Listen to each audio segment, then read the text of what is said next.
En eru þið stundum að horfa á svona þessa bíómyndir sem stundum verið að sýna í sjónvarpinu? Já, ég svolítið líka í því, sko. Sérstaklega svona þessar Sin City myndirnar, finnst mér rosa skemmtilegar. Þá aðalpersónan alltaf á töðum það sem að gerast, á meðan það að gerast.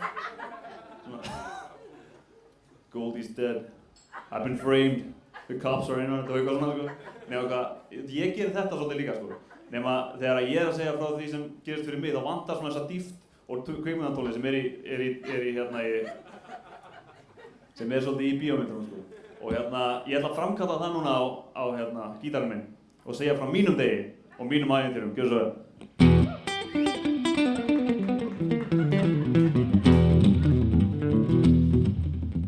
Dagur í lífi Andra. Ég byrja daginn á því að vakna og ég sé að sængin búin að kuðla saman svona inn í rúmfótunum.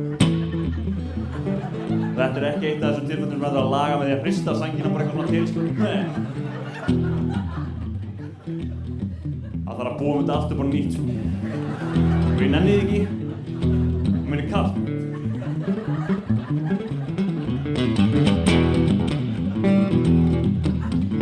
Staðan á sænginni alls ekki í samræmi við staðlaðar hugmyndir manna það.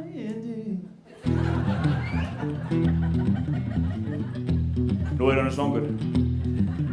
Ég fer til 10:11 og sé að Vignir á kassanum. Reiður kunni að segja að Vignir, við erum frekar blóðuð að vera að borga 1000 krónur fyrir pakka af Lucky Charms, sko. En Vignir kann að svara fyrir sig, sko. Ég ræði ekkert verðlaginn hérna, sko.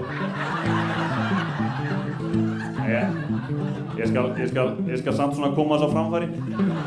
Já. Þú fokkar ekkert í Vignir, sko. Vignir skannar inn vörurnar mínar og spyr svo, má bjóða þér afritið? Og ég segi bara, nei takk.